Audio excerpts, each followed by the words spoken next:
Y'all, we just got back from Walmart, and I've got some issues with Walmart. I'm sure some of y'all are like, you're going to agree with this, and some of you are like, this is old news, man. So we get up this morning. Let me just back up and tell you what's going on. First of all, Carolina Saltwater Living, thanks for stopping in. We live down here on the coast, living with less because less is more. We decided to get up early this morning to go to Wally World because we need a few items. About once every 2 weeks or so, we have to go. The last time we went later in the day, and you couldn't stir them with a stick, nor hardly get in and out of there. So we thought we're going to be smart. We're going to leave out of here around 8:30, maybe a little bit before. Get there before the crowd. It's kind of drizzling, raining, cold. Ain't nobody going to be out. That's what we thought anyhow. So we get there, and it's not really busy. The parking lot's not bad. Drizzling, rain, windy, and cold down here on the coast. It feels like it's going to snow. So we get inside, and Lisa's pushing the buggy, and I said, I'm going to go back here to the fishing section. There's a couple of things I need to grab since we're here. I'll find you. I said, I'll text you because, it's so easy to get lost inside a Walmart when you're looking somebody. So I go back, find a few things that I need, go back and try to find Lisa, text her, she tells me where she's at. Pretty good. I find her pretty quick. So not bad there. It's going good. We're even there when it's during the, I forget what they call it. It's like less sensory issues for people between 8 and 10 in the morning. No music played. You can hear a pin drop for the most part, other than people shuffling their feet and the whine of those little electric scooters that some people use. So I get back over to Lisa. She's grabbing a few things, and I say, all right, we got what we need here in housewares. Let's get on over here to the grocery section because we're going to get our groceries, the stuff that we don't already have froze in the freezer or canned in the canned goods. We're not getting meat other than some lunch meat, but we go to another place for that where it has local beef and pork and chicken. We still have plenty of chicken, though, that we grow our own, so not really buying chicken. Anyways, get over there, and we decide to tag team this deal because you can't always find what you're looking for, and sometimes it's easier. You think you've already passed something. I'll just leave Lisa and go. I said, I think I know where it's at. I'll go find it. I'll find you. I'll text you if I can't find you because it does get hard to find somebody on those aisles. So I'm heading looking for some snacks. I'm going down the snack aisle, and I'm looking for a heart-healthy snack because, unfortunately, because of that man-made junk that went around several years ago, I guess still going around today, left me with a little bit of a heart thing. So I'm trying to get a healthy snack. So I'm going down the nut aisle, looking some cashews, something like that that'll be heart-healthy. Looking at the prices on them because it ain't cheap to be healthy these days. And here comes one of these motorized carts with a lady on it that, not an old lady, a middle-aged woman. I consider myself middle-aged. She's probably about my age. And she is maxing out that little cart. And while I am trying to get out of her way to make room, because I try to be friendly to everybody, and, somebody that's not mobile, I'm going to try to get out of the way. Well, I'm trying to get out of the way, and she's continuing to scoot closer and closer to me. And I was trying to figure out, am I in the way? What's going on? Well, she finally got where she was going to get her a box of Fudge rounds. And that made me think of that Oliver Anthony song where he talks about fudge rounds, and that kind of got me going just a little bit. I'm like, golly. So I'm cordial. I'll leave that area, go back, find Lisa again, hunt her down. She says, can you go find some jarred garlic? I said, yep, I'm pretty sure I saw it while I go. So I'll roll back out, go down the aisles, looking where you think it would be, where pasta sauces and things like that are. I can't find it. But what I do find is a helpful employee. Some people have got this thing figured out. They figured out a long time ago Walmart is a terrible place to go. So they use the personal shoppers, those folks that have the Walmart smock and are pushing around a big old cart, and you got to avoid them too because they're going everywhere pulling people's groceries. Those people have it figured out. Just have somebody else pick it and deliver it either to the curb or to your house. Takes all the stress out of it. We hadn't figured that out yet because, we're pinching pennies and trying to save a little bit. So fortunately, this young girl, I asked her, she says, you've got to go all the way up here to the produce section, look down underneath one of those fruit things, and they'll be down on the bottom. Okay, so I took her advice. Thank goodness I did. She led me right to it. Had to bend all the way down and find the last jar, but they had it, so good. And I had to weave in and out of everybody picking up. I was watching this fella pick up, I kid you not, there was a mound of tomatoes, Roma tomatoes, a mound of them. And they were beautiful, that you could tell they had just been put out this morning.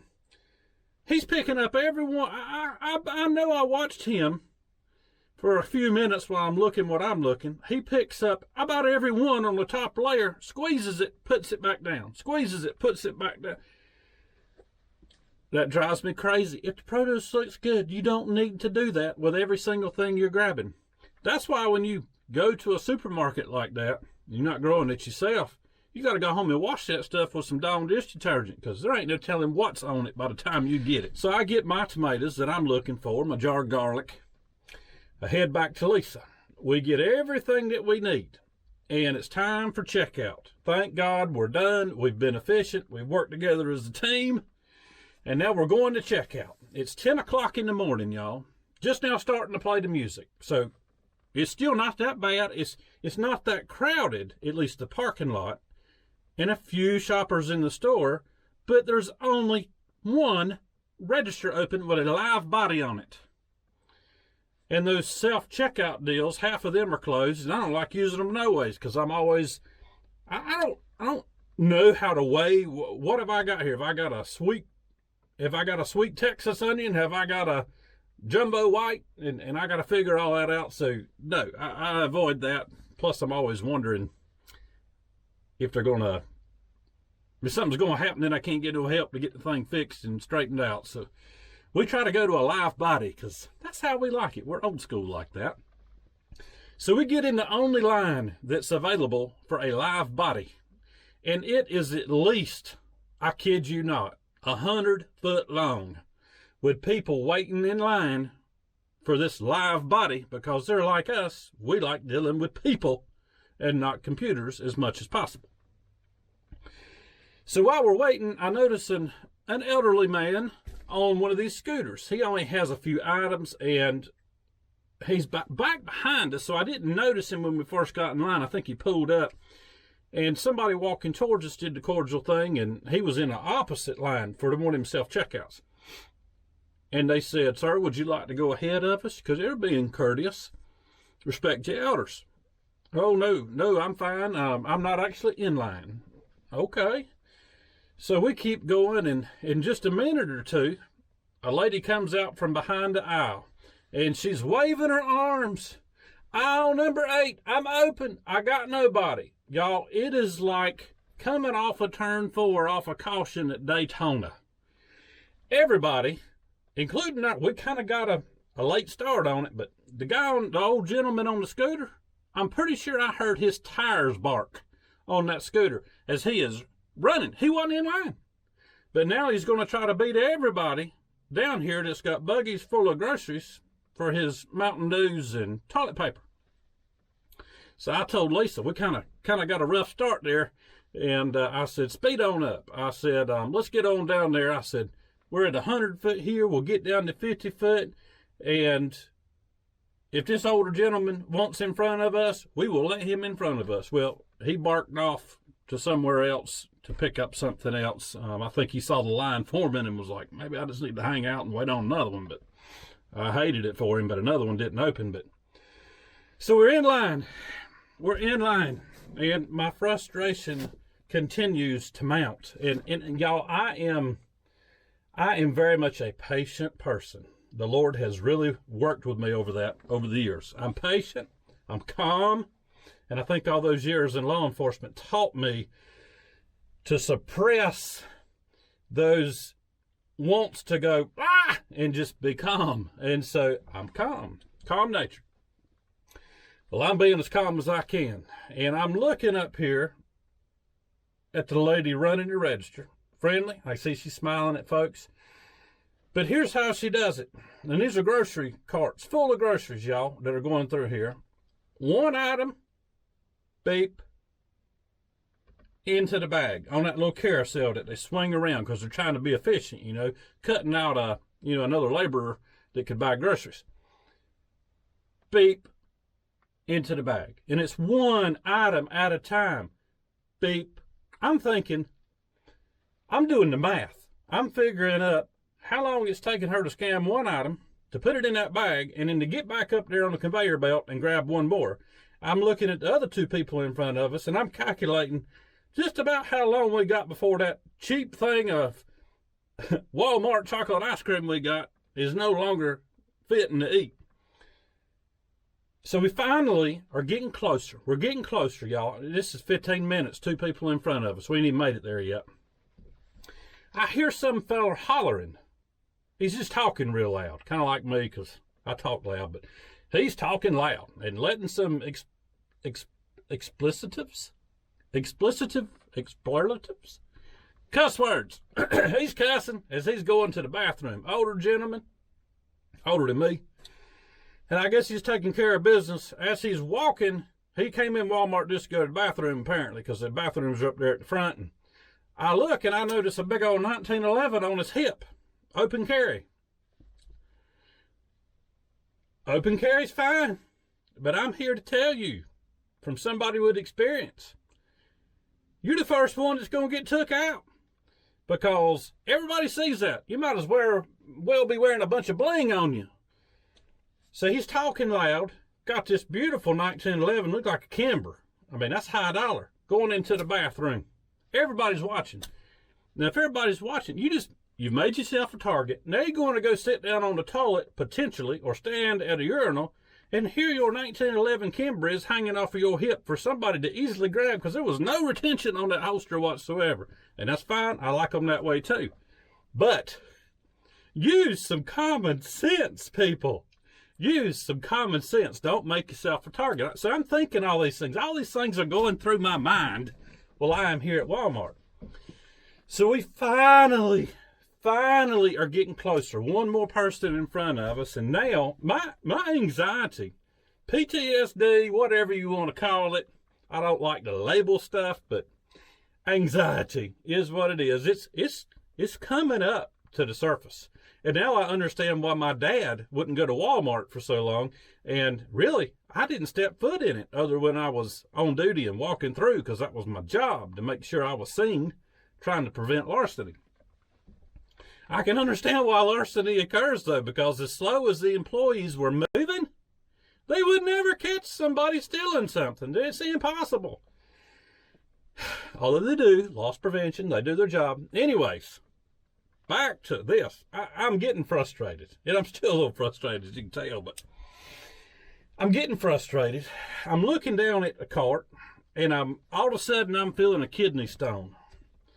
I'm plagued with them. Have been now for a few years, and I had a urologist, my urologist, I had him tell me, he said, Matthew,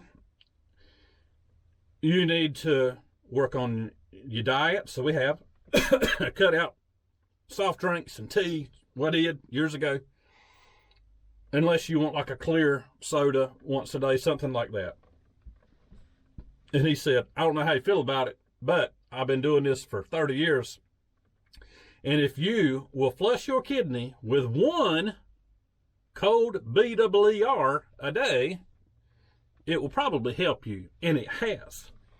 Once a day, though, that's it. And so he told me, do this. I take it as a prescription, and I do. It is like a prescription for me, one daily. And it really has helped me with the kidney stones. They're fewer and further between. I still get them. Take all kinds of natural supplements Lisa has me on for all sorts of things. No medication of any kind, thank God, but I do use that. So my anxiety's coming up. Plus, he told me, he said it's going to help you. I was having some trouble swallowing my esophagus.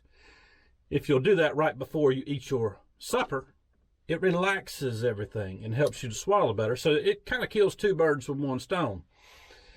And my other doctor that treated me for all this man-made junk that tried to kill me with and killed a bunch of people with, and I should say unalived. I might get zinged on here. Anyways, he told me just a few weeks ago, I was having a consult with him. He said, these little, I'll call them robots. And what do you call them? The little things that, nanos. He said nicotine. He said nicotine has shown good results in pretty much wiping them things out of your system. So he said, I want you to go on a nicotine patch, and I want you to take your ivermectin every day for 90 days during this nasty flu, RSV, COVID, whatever else is out there season, just to try to, as a preventative measure. He said, but I want you to do this every day. And I said, well, Doc, I said, not everybody needs to know my vices. I said, but I have used dip since I was like 15 years old. He said, that'll do the same thing. So anyways, here's why I'm going with this. Not to try to make you judge me because I have a vice or two when it comes to that, but I am agitated to the point where I am thinking I am going to have to tap the Rockies right here and get some of my prescription out of the can in my pocket just to get through Walmart. And y'all, it should not be that way. When I was a kid working with Dixie, I remember the cash registers. They would zing that stuff across that scanner. Beep, beep, beep, beep, beep. You just hear that thing rolling off. And I'm bagging groceries, y'all. Minimum wage, bagging groceries. And I'm catching cans up here and catching cans down low, bagging up the groceries. And I'm looking at this gal, beep, into a bag. Beep, into a bag. Swing the carousel. They think that makes it more efficient. It don't make it more efficient. Hire somebody else if they can find anybody to work now. Granted that, because I know that the work ethic is probably not what it used to be. But I remember as a teenager working through Winn-Dixie all through high school, catching those cans. That helped me with baseball, football, catching. I mean, it helped me. It helped me socially, helped me to be able to talk to people. Video games and all this junk and all the online, it don't help nobody with nothing, with their coordination, with their people skills, none of that stuff. So call me old school, call me whatever you want to call me. But there are some things that we are missing in our society that are probably never coming back. It's not going to get, I shouldn't say, I don't be a pessimist. I don't see how it can get any better with work ethic and communication skills with people if they're not doing anything to actually develop motor skills, catching cans coming off the conveyor belt from the girl zipping across the scanner. I just don't see how it can get any better. And learning people skills, carrying out the groceries for the older folks that can't do it. You don't get any of that at Walmart. You got to pay for it. Now, it was always nice when I'd get a tip from somebody when I was a kid taking out the groceries. Never asked for it, wasn't expected, but it was appreciated. But I guess kind of where I'm going with this, y'all, is we are living in really a chaotic world. Whether it is Walmart shopping, whether it is just trying to get through town to get where you're going. A lot of times I think, where are all these people going at this time of the day? Now, I'm one of them because I'm self-employed. A lot of times I'm going because I'm pulling something. I'm pulling a piece of equipment or whatever. But chaos, y'all, it abounds. And I'll tell you this story about Walmart. And I hope that you don't judge me based off of, I hope you don't judge me, period. But I can't control what you do. I tell you this story about the chaos because there's only one thing that we can do to save us from the chaos of this world. And if you've watched our channel, you know I'm getting ready to tell you about Jesus. He is the only provider of salvation for you, so that when this chaotic world ends, you have peace and rest with him in eternity, through the belief in his death, burial, and resurrection. The forgiveness of your sins through grace. And I know I talk about that on these walking talks. But that ultimately is what it's about. Now, I didn't have to tap the Rockies in line. I didn't have to reach for my nicotine prescription. I said, Lord, calm my spirit and help me to get through this. And the whole time, I'm hyper vigilant, y'all. I'm looking everywhere, because